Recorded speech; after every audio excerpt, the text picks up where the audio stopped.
አጠቃላይ ግን የአብይ አህመድ መዋቅር የሌብነት መዋቅር ነው። እሱን በደንብ መያዝ ያስፈልጋል። ለምን አጠቃላይ የፖለቲካ መዋቅሩ በሙስና ላይ የተመሰረተ ሌብነት ላይ የተመሰረተ መዋቅር መሆኑን በደንብ መያዝ ስላለብን ነው። ለምን መከላከያ አንዷ መዋቅር ነው። በኢትዮጵያ የሌብነት ስርዓት ውስጥ መከላከያ ሰራዊት አመራሩ የሌብነት መዋቅር አንዱ ነው እና ከመከላከያ ሰራዊት ተወሰኑ ነው አሁንም የምናየው። ሙሉ እኔ ዛሬ መከላከያ ውስጥ እነማን ናቸው፣ ምን አይነት ድርጅት ነው ይሄንን እየመራ ያለው የሚለውን ብዙ ናቸው፣ ግን ከዛ ውስጥ አንዱን ነው ይዤላችሁ የቀረብኩት። ግን ለመግቢያ ያክል ኢትዮጵያ ውስጥ አብይ አህመድ ሙሉ በሙሉ የፖለቲካና የሚሊተሪውን መዋቅሩን በሙስና ላይ የተመሰረተ መዋቅር አድርጎታል። ይሄ ምንድነው? በእንትን ማየት ይቻላል። አጠቃላይ የሌብነት የፖለቲካ መዋቅርና አደረጃጀት በኢትዮጵያ በሚል በብሔር ላይ የተደራጀ የሌብነት መዋቅር አለ። ከዛም ደግሞ ሌላው ደግሞ የመከላከያ ሰራዊት የሌብነት መዋቅር ነው። አሁን እኔ ማተኩረው የብሔር ላይ የተመሰረተውን የሌብነት መዋቅር አይደለም ዛሬ ማቀርብላችሁ። እሱን ሌላ ጊዜ አንድ በአንድ እንሄድበታለን። ይቅርታ፣ ዛሬ እኔ በኋላ ሲሪየስሊ የምናየው የመከላከያ ነው። ነገር ግን እንደ መግቢያ ያክል አብይ እንዴት ነው የኢትዮጵያን አስተዳደራዊ መዋቅሩን ያደራጀ ብላችሁ ከጠየቃችሁ ሙስና ላይ የተመሰረተ ነው። ሙስና ላይ የተመሰረተ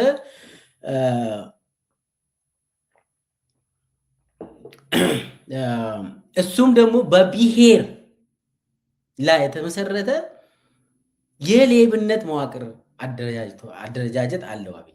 አሁን አምስት አንኳር ይሄ መረጃ በተጨባጭ እንትን ነው።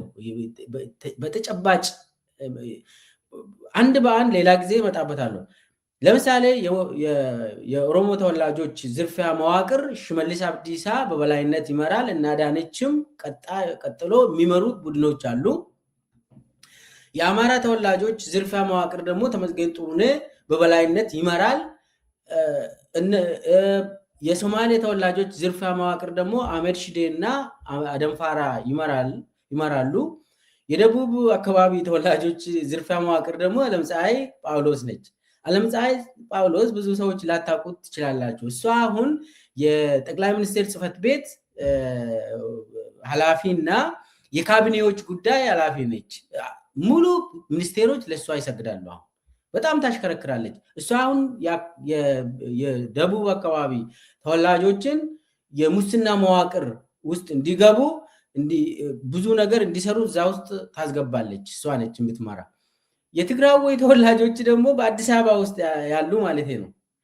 አብርሃም በላይ ነው የሚመራ። ይሄ አሁን የኢትዮጵያ የምንለው ትግራይ ክልልን አይጨምርም። የትግራይ ክልል እስካሁን በሌላ ፓርቲ ስለሚመራ በአብይ ክልል የምንለው ኢትዮጵያ የአብይ ክልል ውስጥ በብሔር ነው ሙስና መዋቅሩ። እንዴት ነው ይሄ ነገር የሚመራ ብላችሁ ከጠየቃችሁ ሙሉ ኮንትራክተሮችን ኤቭሪቲንግ ትንሽ ነገር እንኳን የሚሰራ ሰው በእነኚህ አመራሮች ነው ተለይቶ የሚሰጠው። ስለዚህ አንድ ነገር እንኳን ለመስራት ከፈለጋችሁ እነኚህ አመራሮች ናቸው። አሁን ባለሀብቶቹ ሙሉ በሙሉ ኢትዮጵያ ውስጥ በእነኚህ አመራሮች ስር ተደራጅተዋል።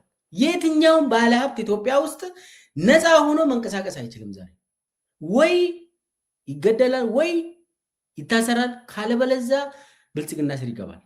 ሙሉ በሙሉ አሁን ባለሀብት አዲስ አበባ ውስጥ የኢትዮጵያ ውስጥ የሚንቀሳቀስ ባለሀብት የምታውቁት የትኛውም ከብሔር ከኦሮሞም ይሁን ከአማራም ይሁን ከሶማሌም ይሁን ሙሉ በሙሉ ፖለቲካ የብልጽግና አደረጃጀት ውስጥ ካልገባ ይዘረፋል፣ ሙሉ በሙሉ ይዘረፋል። አሁን አብዛኛው ባለሀብቶች ፓርላማ ሁሉ እንዲገቡ እየተደረገ ነው። ስለዚህ ይሄኛው የፖለቲካ መዋቅሩ ሙሉ በሙሉ አንድ ጊዜ አንድ በአንድ ሌላ ጊዜ እመጣበታለሁ። ይሄ የኦሮሞ ተወላጆች ዝርፊያ መዋቅር በአብይ ኦፍኮርስ አጠቃላይ በአብይ ነው የሚመራ።